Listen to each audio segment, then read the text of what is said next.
শিখ। গণেশ দাদার পকেট ভরে স্কুলে যাই আমি বাসে চড়ে। গণেশ দাদার পুরো মন জিনিস হারায় যখন তখন। হারিয়ে যাওয়া খুঁজে দিতে বাহন আমি নিতে। ও গণেশ দাদা, রাস্তার দিকে তাকিয়ে আস্তে আস্তে চলো না, তুমি আবার ভুঁড়ি পেট নিয়ে পড়ে যাবে। তুই চুপ কর, আমি থেকে যাচ্ছি, তুই বরং তাড়াতাড়ি চল। মনসা দাদা, রাস্তার দিকে তাকিয়ে চলো। এই এই দেখে দেখে, সামনে দেখে, যা আজকেও পড়ে গেল। এই গোবরে পা বেসলে কেন? মা গো, গোবরটা কি বাজে গন্ধ, গরুটা কি খেয়েছিল কে জানে। মা গো, পুরো পেছনটা গোবরময় হয়ে গেল। চলো চলো তাড়াতাড়ি বাড়ি যাই। মা, ও মা, মা। গনসা, উড়ে আমার গোবর গণেশ, তা খোঁড়াচ্ছিস কেন? মা গো, এত বদগন্ধ কেন? প্যান্টে পটি করে ফেলেছিস নাকি?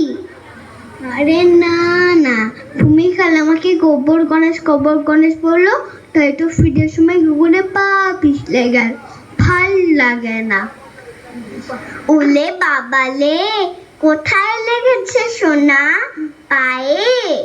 সরো, ও সরো সরো। ভাইকে বাথরুমে নিয়ে গিয়ে একটু পরিষ্কার করে বোরোলিন লাগিয়ে দে। সরো, ও সরো। কোথায় যে থাকি মেয়েটা? যাই মা। গনসা, বাবু স্কুলের ছুটিটা ডায়েরিতে লিখে দিয়েছ তো?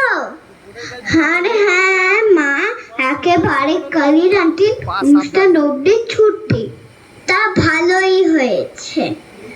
উড়ে সরো, তোর বোরোলিন আনতে এত সময় লাগে না, মেয়েটা বড্ড ঢিলা। মা, আমি কখন এসে গেছি? তুমি তো ভাইয়ের সঙ্গে কি কথা বলছিলে, তাই এসেছ, বেশ করেছ। এখন দাঁড়িয়ে না থেকে ভাইকে নিয়ে যাও শিগগিরই। তা নিয়ে যেতে, কিন্তু মা, এবার আমাকে মামার বাড়ির অনুষ্ঠানে ছেঁড়া জিন্স দিতে হবে। সেটা আবার কি বস্তু? মা, তুমি না বড় ব্যাডে। আরে জিন্সের প্যান্টে কাটা ছেঁড়া থাকে না, ওই ছেঁড়া জিন্স কিনবি কেন? বালাই শার্ট। মা, তোমাকে নিয়ে আর পারা গেল না, ওটা ছেঁড়া হবে কেন? ওটা তো স্টাইল। তার চেয়ে একটা নতুন জিন্স কিনে ত্রিশূল দিয়ে কেটে কুটে দেবো খানে, বেশ একটা নতুন ফ্যাশন হবে। ত্রিশূল কাট জিন্স। না, তোমাকে নিয়ে আর পারা গেল না।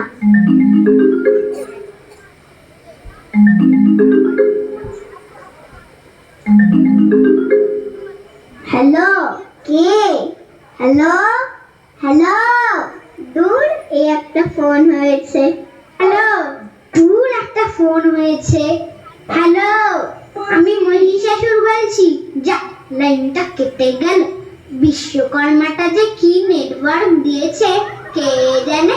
হ্যালো হ্যালো বলতে বলতে তুমি হেলে শুয়ে পড়লেও কথা বলতে।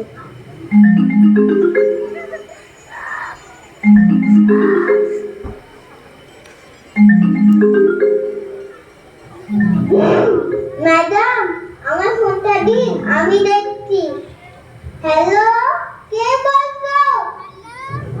হ্যালো, আমি মহি বলছি। এইবারে হয়েছে। ম্যাডাম, ওষুধটা ফোন করেছে ম্যাডাম, এই নিন।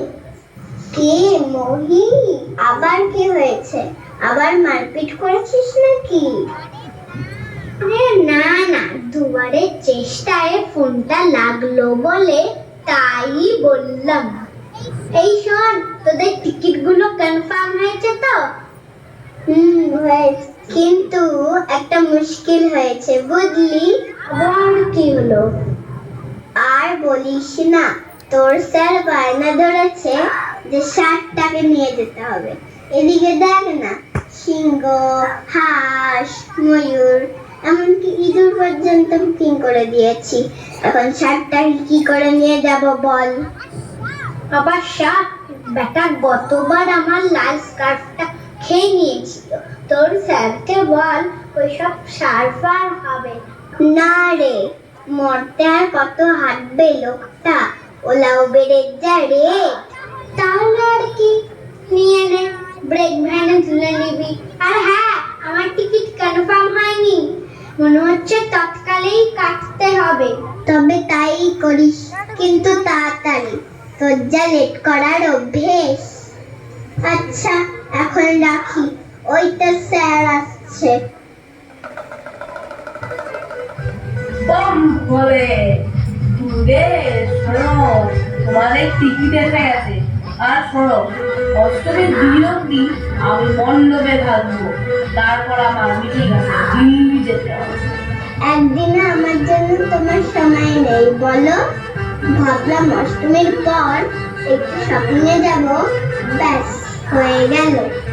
আরে দুঃখ করো না, আমি বরং দিল্লি থেকে তোমার জন্য শাড়ি নিয়ে আসবো। থাক, দরকার নেই, তোমার পছন্দ আমার জানা আছে। একটা বাঘ ছাড়ার মতো বাঘা শাড়ি নিয়ে আসবে। থাক, দরকার নেই। ওরে লক্ষ্মী, ওরে কেতো, তোরা এত ঝগড়া করছিস কেন? হবে না, না না, হবে না, হবে না। বলছি টাকা পয়সার অবস্থা খারাপ, এত খরচা করা যাবে না। যা, আমি ভাবলাম আর এখন তুই বলছিস পয়সা অভাব। না না, হবে না, জানিস আমি যে কি নিয়ে যাই, দেখি কি করা যায়। হ্যাঁ, যা নিবি বুঝে নিবি। দেখি। কাতু, বংশা, তোমরা তোমাদের ছুটির হোমওয়ার্ক গুলো গুছিয়ে নাও, আমি একটু পার্লারে যাব। আমিও যাবো। ঠিক আছে, চলো, তোমাদের তো সবেতেই বায়না।